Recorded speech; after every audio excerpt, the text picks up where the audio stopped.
Hello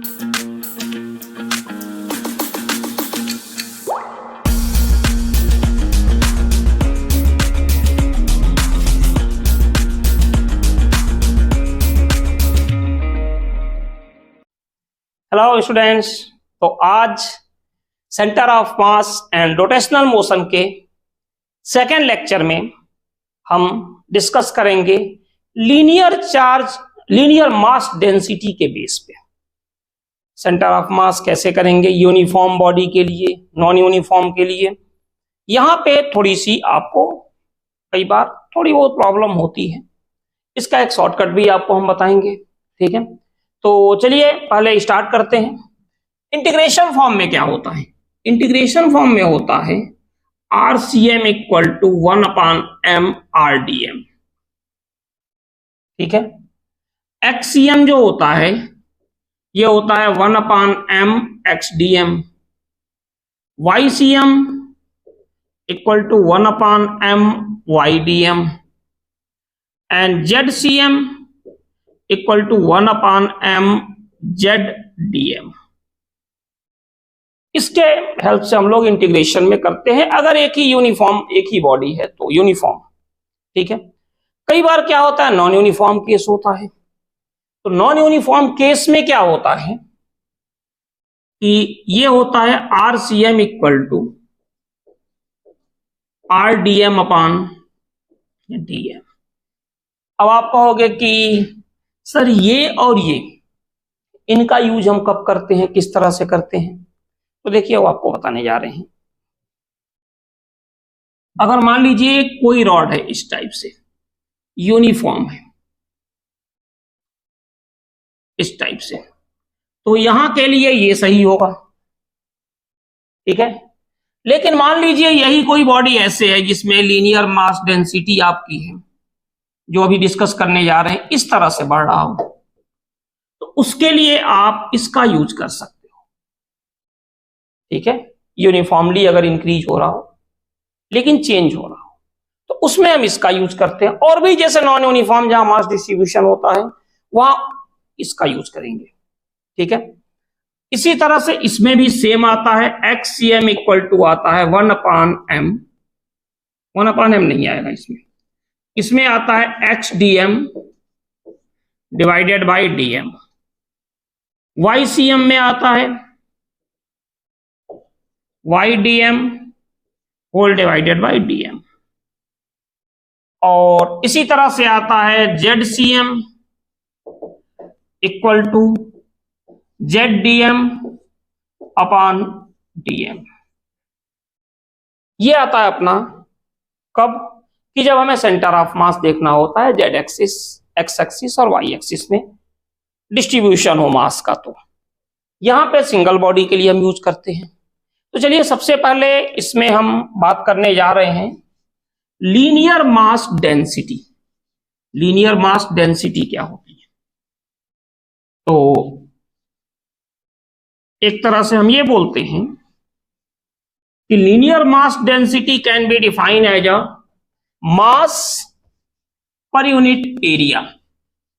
linear mass density को हम कहते हैं मास पर यूनिट एरिया। देखिए कैसे,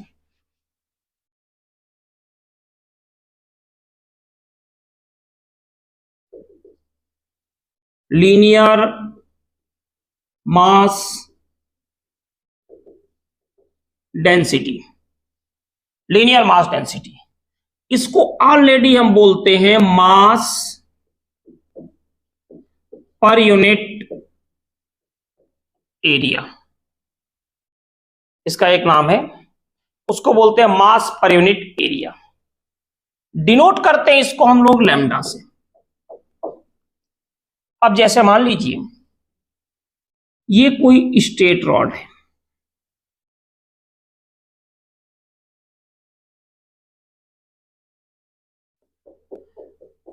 इसकी जो लेंथ है वो है L और मास है वो M। तो आपसे पूछा जाए कि लीनियर मास डेंसिटी क्या हो जाएगा, तो इसका लीनियर मास डेंसिटी हो जाएगा टोटल मास अपान टोटल लेंथ, यानी जो लैम्डा हो जाएगा वो हो जाएगा m/l। इसके अगर यूनिट की हम बात करें, यूनिट ऑफ लैम्डा, तो ये हो जाएगा kg/मीटर। और डायमेंशन ऑफ लैम्डा केजी का आपको पता है ml-1 t0, ये इसकी डायमेंशन हो गई लैम्डा की। ठीक है, अब बेसिकली ये तो है ही। अगर हम ये जूम कर लें कि इसमें हमें l लेंथ का मास लेना है और इसका मास है स्मॉल m, तो क्या m equal to lambda l लिख सकते हैं? m equal to lambda into l। अब आप कहोगे कैसे, ये क्या तरीका है? तो देखिए, समझिए इस चीज को। l लेंथ का मास अगर m है तो यूनिट लेंथ का क्या होगा? m/l। तो स्मॉल l लेंथ का क्या होगा? m/l into l। और स्मॉल l लेंथ का इतने दूर का मास कितना है? Small m। तो small m equal to m/l, जो कि ऑलरेडी हम फाइंड कर चुके हैं, क्या है? Lambda into l। तो यही आपको याद फाइंड करना है, मतलब याद भी रखना है, मास equal to mass per unit length into length. अच्छा, अब सेंटर ऑफ मास में जो हम यूज करेंगे उसे समझिए। सेंटर ऑफ मास में एक छोटा सा हमने पार्ट ले लिया, काफी छोटा सा पार्ट है, इसकी लेंथ है dx और इसका जो मास है वो क्या है? dm। ये छोटा सा पार्ट है, इसकी लेंथ dx है और मास क्या है? dm। तो लिख सकते हैं dm equal to lambda dx, mass equal to mass per unit length into length. और नहीं है तो एक बार लास्ट टाइम और बता दे रहा हूं, आगे से आप याद रखिएगा, dm equal to lambda dx। Same condition है, l लेंथ का मास अगर m है तो यूनिट लेंथ का क्या होगा? m/l। तो dx लेंथ का क्या होगा? m/l into dx। और dx का मास हमने कितना लिया है? dm। तो dm equal to m/l dx, यानी कि m/l क्या है? Lambda dx। ये कंडीशन होती है अपने पास। ठीक है, तो लीनियर मास डेंसिटी की जरूरत हमें पड़ती है, कई बार पड़ेगी। तो चलिए, लीनियर मास डेंसिटी के बेस पे स्ट्रेट रॉड में हमें फाइंड करना है कि सेंटर ऑफ मास कहां होगा वन एंड से। ठीक है, तो चलिए इसको करते हैं स्ट्रेट रॉड में।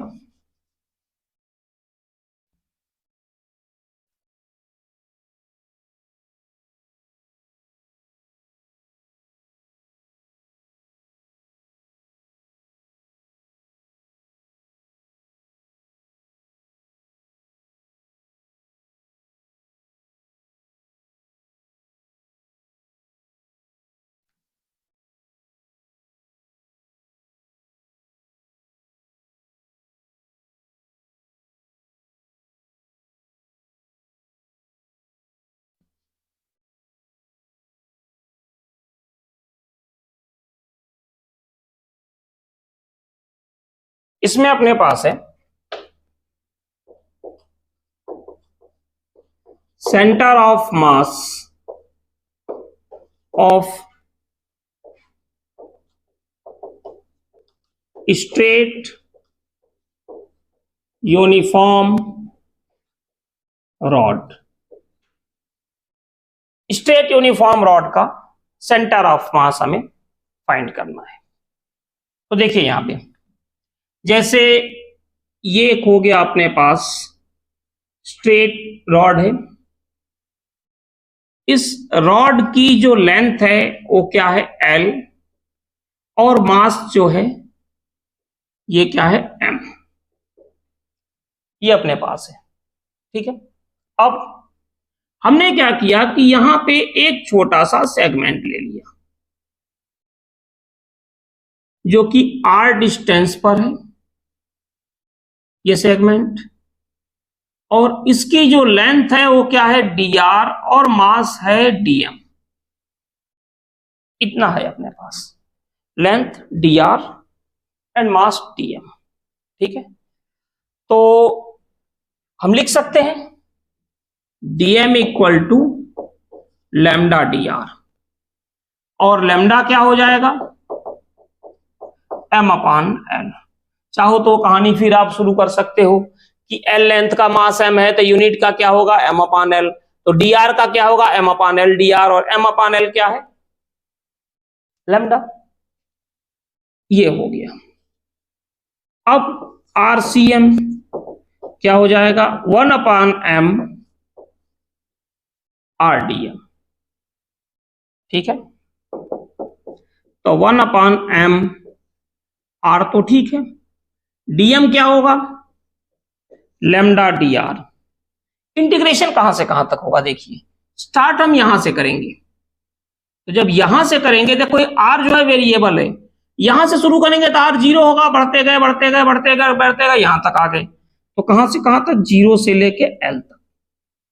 यहां पर r की पोजीशन क्या है जीरो, और लास्ट एंड तक पहुंच जाएंगे तो क्या होगा पूरी लेंथ कवर कर लेगा, तो इंटीग्रेशन क्या होगा फ्रॉम जीरो टू l। अब ये हो जाएगा 1 अपान m, लैम्डा को बाहर कर दो, from zero to l r dr, power क्या है 1। तो यहां से लिख सकते हैं RCM equal to 1 upon m, और लैम्डा लैम्डा क्या होगा m upon l, zero to l।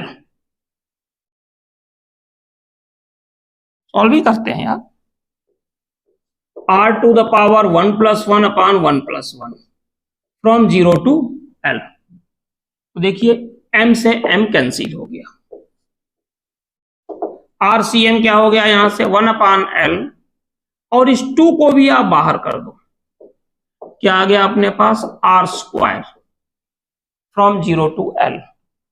तो यहां से हम लिख सकते हैं RCM equal to 1 upon 2l upper limit l square minus lower limit zero square, तो ये हो जाएगा 1 upon 2l into l square, तो फाइनली हो जाएगा l बाई 2। तो जो सेंटर ऑफ मास है वो क्या हो गया l बाई 2, मिड पॉइंट पे इसका सेंटर ऑफ मास होगा। तो ये तो हो गया स्ट्रेट यूनिफॉर्म रॉड के लिए। अब इसी में एक चीज और आ जाती है कि अगर सेमी सर्कुलर रिंग है, लीनियर चार्ज डेंसिटी पे हम चल रहे हैं अभी, ठीक है, तो सेमी सर्कुलर रिंग में क्या होगी position of centre of mass अगर हमें देखना है तो इसकी आप फोटो ले सकते हो।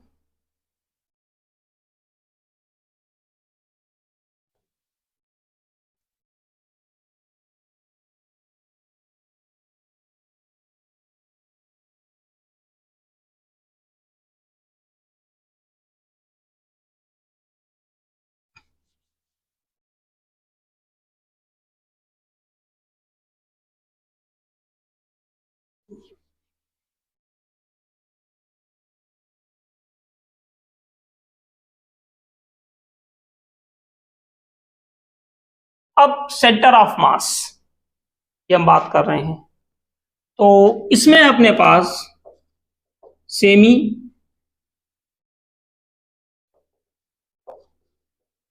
सर्कुलर रिंग, ठीक है, इसकी हम बात करने जा रहे हैं, centre of mass of a semi circular ring. काफी आसान है क्या इसमें आपको बताएं, सेमी सर्कुलर रिंग में कि हम एक वो ले लेंगे सेमी सर्कुलर एक्स और वाई एक्सिस, ये थोड़ा आप ध्यान रखना, यहां पे ये वाई एक्सिस है, ये एक्स एक्सिस है, और थोड़ा सा है क्या कि एग्जैक्ट फ्री हैंड नहीं बन पाता सेमी सर्कल, ठीक है, लेकिन हम लोग कॉन्फिडेंस से बनाते हैं क्योंकि हमें पता होता है कि चलो यार आप लोगों का कौन सा सही बन जाता है। बात अगर आर्ट की करें तो ठीक है, वो नहीं बना जैसा कि डाउट था। चलो थोड़ा सा और अच्छे से कोशिश करते हैं बनाने की, और ये लास्ट अटेम्प्ट होगा, बना तो ठीक नहीं तो फिजिक्स तो कहती है कि एक हमने ऐसे बना दिया, कह दिया बाल्टी है तो फिर बाल्टी है। कंसीडर करना है हमें, let us consider a particle moving this. जैसे था ना कि एक बॉक्स था, खोलना था उसको, टाइटेनियम का बना हुआ था, लोग लगे पड़े थे, खुल ही नहीं रहा था वो जो बॉक्स है, वो खुल ही नहीं रहा था कहीं से। तो अब हुआ कि यार कैसे खुलेगा, क्या किया जाए, सब लोग लग गए, कुछ नहीं हुआ। तभी एक फिजिक्स का टीचर आया, केमिस्ट्री वाले अपना केमिकल वो सब यूज करके कोशिश करने लगे, कह यार बहुत मेहनत लगेगी। फिजिक्स वाले ने कहा कौन सी मेहनत लगेगी, let us consider the box is open. तो ये अच्छी चीज है फिजिक्स की। आइए यहां पे आते हैं हम, और यहां से हम सेमी सर्कल को थोड़ा सा और अच्छे से बनाएं। ये लास्ट अटेम्प्ट एक बार और करते हैं, और ये सही हो तो और गलत हो तो, जो है अब यही है, ठीक है। ये सेमी सर्कुलर रिंग है, इसका मास है m और लेंथ है l। रेडियस हमने ले लिया इसका r, तो लैम्डा क्या होगा, m/l, यानी m/पाई r, ये तो लैम्डा हो गया। अब हम क्या करेंगे कि यहां पे एक छोटा सा सेगमेंट लेंगे। ये सेगमेंट इतना छोटा नहीं है, ये जो सेगमेंट है ये इतना छोटा नहीं है, बस एज्यूम करते हैं हम। तो ये जो सेगमेंट है यहां पे, ये हमने ले लिया, इसकी जो लेंथ है क्या है dr, और ये इसका रेडियस है r। ये जो एंगल है क्या है थीटा, और ये क्या है d थीटा, इतना है अपने पास। तो आप एक बात बताइए, dr के लेंथ को हमने मान लिया dm, तो dm इक्वल टू कितना हो जाएगा यहां से, अगर हम देखें तो dm equal to lambda dr, तो बताने की जरूरत है नहीं। अच्छा एक चीज और आपको थोड़ा सा हम बताएं, एंगल इक्वल टू क्या होता है, आर्क अपान रेडियस होता है ना। तो angle equal to arc upon radius, यानी कि d theta equal to arc क्या है dr अपान r। तो अगर हम यहां पे वैल्यू पुट करें तो dm इक्वल टू हो जाएगा लैम्डा के प्लेस पे m/पाई r, और जहां dr है वहां पे क्या हो जाएगा r d थीटा हो जाएगा ना। d theta equal to dr upon r, angle equal to arc upon radius, तो जहां dr है वहां क्या हो जाएगा r d थीटा, r से r अपना कैंसिल हो गया। तो एक अपने पास रिलेशन आ गया dm का, सबसे अच्छा रिलेशन ये है m/पाई डी थीटा, m/पाई डी थीटा, एक तो रिलेशन ये आ गया, ठीक है। अब देखिए हम एज्यूम कर लेंगे कि यहां से यहां तक की जो लेंथ है वो क्या है x, और ये जो लेंथ है ये क्या है y, ठीक है। दो चीजों को एज्यूम कर लिया। cos थीटा क्या होगा यहां से, cos theta equal to x upon r, direct भी लिख सकते थे लेकिन जब कर रहे हैं बेसिक से तो पूरा ही किया जाए। तो x इक्वल टू क्या होगा यहां से r cos थीटा। ऐसा क्यों निकाला हमने, देखो पिछला जो रॉड था केवल एक डायमेंशन में था, तो उसमें r से निकालना आसान था। ये जो है सेमी सर्कुलर रिंग, ये क्या है पूरा का पूरा XY प्लेन में है, तो जब ये XY प्लेन में है तो हमें x भी लेना पड़ेगा और साथ ही साथ y भी लेनी पड़ेगी हमें। तो इसी तरह से अगर हम बात करें साइन थीटा की, तो साइन थीटा क्या होगा यहां से y अपान r, यानी y इक्वल टू हो जाएगा r साइन थीटा। ये हो गया अपने पास, x और y दोनों चीजें आ गई अपने पास। तो x और y अगर दोनों चीजें आ गई तो x कैपिटल R होगा, यार स्मॉल r लिखने की आदत बड़ी खराब। हाँ, परपेंडिकुलर अपॉन हाइपोटेन्यूस, ठीक है। तो पहले निकालने हम एक्सीएम। एक्सीएम क्या होगा? 1/m x dm, ठीक है। तो एक्सीएम इक्वल टू 1/m x क्या हो गया? r cos थीटा, और dm क्या हो गया? m/पाई डी थीटा। तो देखो एक चीज तो इसमें m से m कैंसिल हो गया, क्लियर है। r यहां पे बाहर आ गया और पाई भी बाहर आ गया। क्या आ गया अपने पास?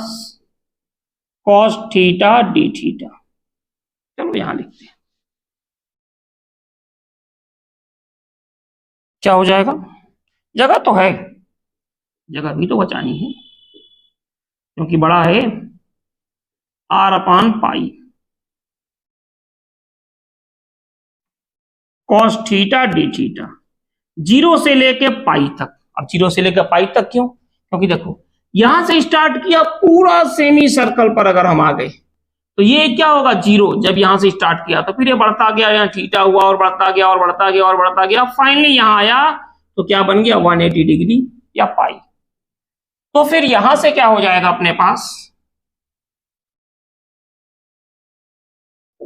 एक्सीएम इक्वल टू r/पाई cos थीटा का होता है minus sine theta from zero to pi. तो ये हो जाएगा माइनस r/पाई इंटीग्रेशन cos थीटा का साइन थीटा होता है। सॉरी, ये कंफ्यूजन बहुत है, तो प्लस माइनस की गलतियां हो जाती हैं। हाँ, sine pi minus sine zero, sine pi भी जीरो होता है, साइन जीरो भी जीरो होता है, यानी ये आ गया जीरो। एक्सीएम आ गया अपने पास जीरो, ठीक है। यानी कि centre of mass x axis पर तो होने से रहा, वजह भी है, इधर और इधर सिमेट्री दिख रही है, तो सेंटर ऑफ मास एक्स में तो कोई उसका डिस्प्लेसमेंट नहीं होगा। वाईसीएम देखते हैं। अगर हम वाईसीएम देखें तो वाईसीएम हो जाएगा 1/m वाई डीएम। तो ये हो जाएगा 1/m वाई। वाई क्या है? देखो यहां से वाई है अपने पास r sign theta d theta, और वाई r साइन थीटा, और डीएम देखिए वाईसीएम क्या होगा? Y DM. तो वाई तो अपने पास है कहां पे? ये रहा, और डीएम कहां गया? हाँ ये रहा। देखो कहीं ना कहीं तो रहेंगे ही ना। अब तो पहले अकेले थे तो दिख रहे थे, अब पूरी भीड़ आ गई तो उसमें खोजना तो पड़ेगा। क्या होगा? D theta. तो देखो m से m कैंसिल हो गया, तो YCM जो अपने पास आ गया, ये आ गया r/पाई, यहां भी आ गया, लेकिन साइन थीटा डी थीटा ये भी क्या होगा? जीरो से लेके पाई तक। तो ये आ गया r/पाई, साइन थीटा का हो जाएगा minus cos theta from zero to pi, ठीक है। तो माइनस r/पाई cos theta from zero to pi, तो हो जाएगा माइनस r/पाई upper limit cos pi minus lower limit cos zero, तो हो जाएगा माइनस r/पाई कॉस पाई क्या है? -1 इंटू -1, यानी ये आ गया 2r/पाई। तो सेंटर ऑफ मास का जो कोऑर्डिनेट होगा ये क्या हो जाएगा? सेंटर ऑफ मास का जो कोऑर्डिनेट हो गया ये आ गया 0 एंड 2r/पाई, ये सेंटर ऑफ मास का कोऑर्डिनेट हो गया। अब एक इंपॉर्टेंट चीज आप समझ लो, आगे से दो चीजें आपको याद रखनी है, इसे एक बार आप स्क्रीनशॉट ले लो या नोट कर लो, ठीक है। चलिए, अब जरूरी नहीं है कि ये पूरा सेमी सर्कल ही हो, ये हर बार सेमी सर्कल ही आएगा ऐसा जरूरी तो है नहीं, सेमी सर्कल भी हो सकता है, नहीं भी हो सकता है। तो ये चीज आपको आगे से याद रखनी है। इस टाइप के क्वेश्चन में एक्ससीएम इक्वल टू कितना हो जाएगा, r upon pi 0 to theta, और ये हो जाएगा एक्ससीएम में कॉस थीटा डी थीटा, ठीक है। और वाईसीएम में हो जाएगा r upon pi sine theta d theta from 0 to theta. अब मान लीजिए कि कहें कि पूरी कंप्लीट रिंग है, हो सकता है पूरी की पूरी रिंग हो, तो उस केस में पूरा का पूरा होगा तो कितना आ जाएगा 360। कंप्लीट अगर रिंग है तो हो जाएगा 360, ठीक है। और अगर मान लो इन्होंने कहा कि ये कुछ इस टाइप से क्वार्टर सर्कल है, सेमी सर्कल ना होगा, ये यहां से यहां तक, बस इतने का निकालना है, तो फिर लिमिट क्या होगा 0 से लेके और 90। उस केस में अपनी जो लिमिट होगी वो 0 से 90 हो जाएगी। तो ये ध्यान रखना है आपको, मेन यही दो फॉर्मूले हैं रिंग के केस में। इससे क्या होती है कि सारी चीजें इजीली सॉल्व हो जाती हैं, ठीक है। अब इससे रिलेटेड एक काफी इंटरेस्टिंग ये जो क्वेश्चन है थोड़ा सा अच्छा है। सेंटर ऑफ मास का एक तरह से सेमी सर्कुलर रिंग और स्ट्रेट रॉड या चेन से रिलेटेड है। समझिए इस चीज को। इसमें क्या है कि इन्होंने ये कहा कि ये कोई ट्यूब है, ये कोई ट्यूब है, इस ट्यूब के अंदर ये जो ट्यूब है ये स्मूथ है, ये जो ट्यूब है ये स्मूथ है। इस ट्यूब के अंदर हमने क्या किया कि एक रिंग रख दिया, रिंग नहीं चैन,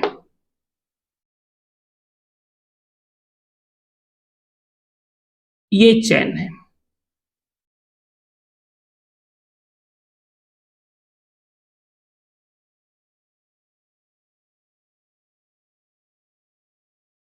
इस ट्यूब के अंदर एक चैन रख दिया हमने, ठीक है। और आपसे कहा गया कि चैन को यहां पे स्लाइटली इंपल्स दिया, हल्का सा। चैन का जो मास है वो m है, चैन का जो मास है वो m है। इसकी लेंथ कितनी होगी बताने की जरूरत नहीं है, चैन की जो लेंथ होगी वो क्या होगी पाई आर। ये हो गई चैन की लेंथ। अब आपसे कहा गया कि इसको हमने स्लाइटली एक इंपल्स दिया, तो चेन क्या होगी यहां से स्लाइड करके नीचे गिरनी शुरू होगी, गिरती गई गिरती गई गिरती गई। जिस समय चेन का लास्ट एंड यही होगा ना, देखिए ये नीचे आई, ऐसे नीचे आती गई आती गई आती गई आती गई यहां से, और जिस समय लास्ट एंड चेन को छोड़ने वाला होगा उस समय इसकी वेलोसिटी क्या होगी। तो देखिए इसको थोड़ा सा और अच्छे से कैसे हम लोग करेंगे इसको। सेंटर ऑफ मास के बेस पे करेंगे, काफी आसान है करना। जैसे ये रिंग हो गई, सेमी सर्कुलर रिंग या सेमी सर्कुलर ट्यूब, ये हो गई। अब चेन यहां से गिरती गई, तो ये कंडीशन है।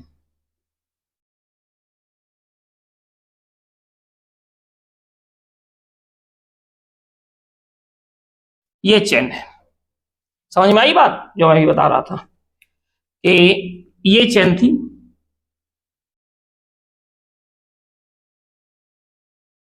ठीक है। यहां से स्लाइटली इंपल्स दिया तो यहां से सरकनी स्टार्ट हुई, स्मूथ है। और जब यहां पे आ गई तो हमने मान लिया इसकी वेलोसिटी क्या है v। अब ये बताइए चेन की जो लेंथ होगी वो कितनी होगी, टोटल जो लेंथ होगी ये होगी पाई आर। तो इसका सेंटर ऑफ मास कहां पे होगा, जस्ट मिड पॉइंट पे, यानी कि पाई आर अपान 2, ये इसका सेंटर ऑफ मास हो गया। अच्छा ये कंडीशन इनिशियल है, ये जो कंडीशन है वो इनिशियल है, और ये जो कंडीशन है ये क्या है फाइनल। तो ये बताइए इनिशियली इसका सेंटर ऑफ मास कहां होगा, यहां पे, 2r/पाई पे होगा। तो ये जो सेंटर ऑफ मास है ये फाइनल पोजीशन है और इसकी जो इनिशियल पोजीशन है ये है 2r/पाई पे। ये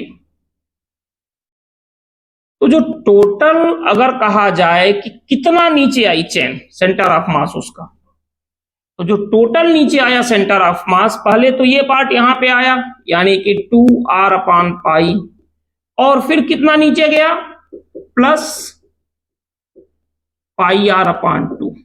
सेंटर ऑफ मास इतना नीचे आया जब इस चेन जस्ट इस ट्यूब को छोड़ने वाली है। बात आई समझ में? देख लीजिए, पहले कंडीशन है कि जब ये ट्यूब पूरा यहां पे है यानी इस पॉइंट पे सेंटर ऑफ मास होगा। भाई देखिए सेमी सर्कुलर रिंग का सेंटर ऑफ मास क्या होगा, अभी हम लोगों ने पढ़ा था 2r/पाई, ठीक है। तो यहां पे सेंटर ऑफ मास है, फिर हमने यहां स्लाइटली इंपल्स दिया था, स्लिप करती गई स्लिप करती गई स्लिप करती गई, जो ही इसने इस एंड को छोड़ा उस समय इसकी टोटल लेंथ अब कितनी होगी भाई, पहले तो सेमी सर्कुलर शेप में थी, अब किस शेप में हो गई, स्ट्रेट। स्ट्रेट का सेंटर ऑफ मास क्या होता है, अभी किया था L/2। तो पूरी लेंथ अगर इसकी πr है जो कि हम यहां फाइंड कर चुके हैं, तो ये लेंथ क्या होगी, हाफ, जो सेंटर ऑफ मास होगा। तो पहले सेंटर ऑफ मास यहां पे था, अब सेंटर ऑफ मास यहां पे है, तो पोटेंशियल एनर्जी कितनी डिक्रीज हुई इस चेन की, ये डिक्रीज हुई mgh, और वो गई कहां, तो कन्वर्ट हो गई काइनेटिक एनर्जी में, यानी हाफ mv²। ठीक है, m से m तो कैंसिल हो गया, g h कितना होगा 2r/पाई प्लस πr/2, अजीब सा रिलेशन है, इक्वल टू 1/2 v²। तो यहां से v² क्या हो जाएगा, 2 का मल्टीप्लाई कर दो, g 4r/पाई प्लस πr, 2 का मल्टीप्लाई करो 4, यहां 2 से 2 कैंसिल हो गया, यानी जो वेलोसिटी हो गई वो क्या हो गई, √g 4r/पाई प्लस πr। ठीक है, कोई दिक्कत, क्लियर है? तो इस टाइप के क्वेश्चन हम इस तरह से करेंगे। ठीक है, इस टाइप का क्वेश्चन है तो इस तरह से करेंगे कि सेंटर ऑफ मास कितना नीचे गया, इतनी क्या होगी पोटेंशियल एनर्जी डिक्रीज होगी। ठीक है, 2r/पाई प्लस कितना πr/2 equal to half v², 2 का मल्टीप्लाई कर दो, 4r/पाई प्लस πr√। तो ये तरीका होगा जिसके बेस पे हम लोग इसको करते हैं। ठीक है, एक छोटी सी कंडीशन और आती है जो मैंने आपको बताया, अगर मान लीजिए क्वेश्चन में आ गया if linear charge density, question ध्यान से सुन लीजिए, तो मैं बोर्ड साफ कर रहा हूं, if linear charge density is directly proportional to the square of length of a rod, if linear charge density is directly proportional to the square of the length of the rod, find its center of mass from one end। सुन लीजिए, if linear charge density is directly proportional to the square of the length of the rod, find its position of center of mass from one end of the rod। यह भी आपको करना है, कैसे करोगे, इन्होंने बोल दिया कि lambda is directly proportional to r², तो क्लियर है कि लैम्डा इक्वल टू हम क्या लिख दें, k r², और हम क्या बता दें, वेयर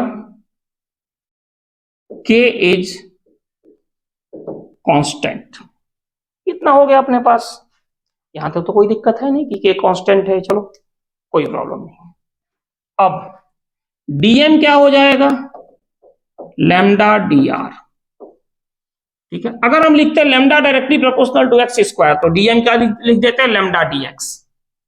अगर हम ये लिखते कि dm directly proportional to y², तो लैम्डा क्या होता है, हो जाता है यहाँ पे dm equal to lambda dy। अगर यहां यूज करते हैं lambda directly proportional to z², तो होता है dm equal to lambda dz। ठीक है, भाई जिसके रिस्पेक्ट में वेरी कर रहा है वही लेंथ लेंगे ना। अब हम बात कर रहे हैं सेंटर ऑफ मास, आरसीएम। अब यहां पे देखिए यूनिफॉर्म नहीं है रॉड, जो रॉड का यूनिफॉर्म था उसमें यूनिफॉर्म है r⁴ होता है, ठीक है, क्योंकि वेरिएशन ही नहीं होता, लेंथ पे डिपेंड ही नहीं करती, भाई कहीं भी जाओगे तो यूनिफॉर्म ही रहेगा। लेकिन यहां कैसे वेरी कर रहा है, स्क्वायर के फॉर्म में। तो यहां जो फॉर्मूला होगा r/dm/dm, ठीक है, और रॉड की लेंथ l है तो 0 से l, ठीक है। अब क्या हो जाएगा यहां पे,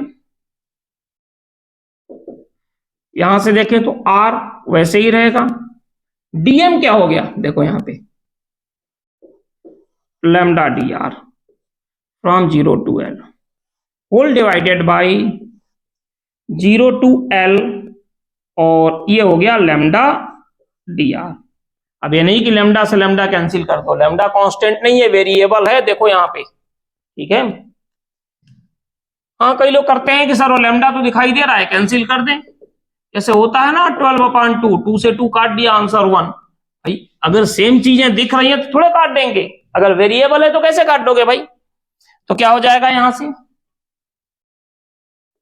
फ्रॉम 0 to l r, और लैम्डा की वैल्यू पुट करो, क्या है kr² dr डिवाइडेड बाई, ये भी हो जाएगा फ्रॉम 0 to l, यहां पे लैम्डा की वैल्यू पुट करो kr² dr। हाँ अब आपके काटने की जो मंशा है वो पूरी हो जाएगी, r³ dr from 0 to l divided by kr² dr from 0 to l। चलो भाई ये कट गया, ठीक है। अब इसके बाद से क्या हो जाएगा, यहां पे पावर में 1 ऐड कर दें और 1 से डिवाइड कर दें, आप डायरेक्ट भी लिख सकते हो, from 0 to l divided by, यहां पे 1 ऐड कर दो और फिर उसी से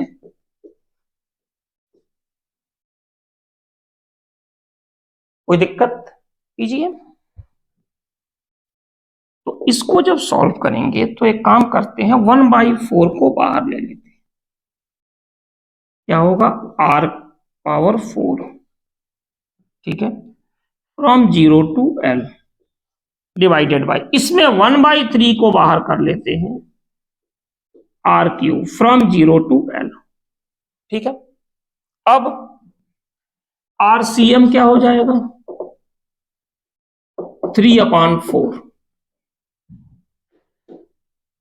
upper limit l⁴ minus 0⁴ divided by, देखो यहां पे upper limit minus lower limit, यानी कि l³ माइनस 0³।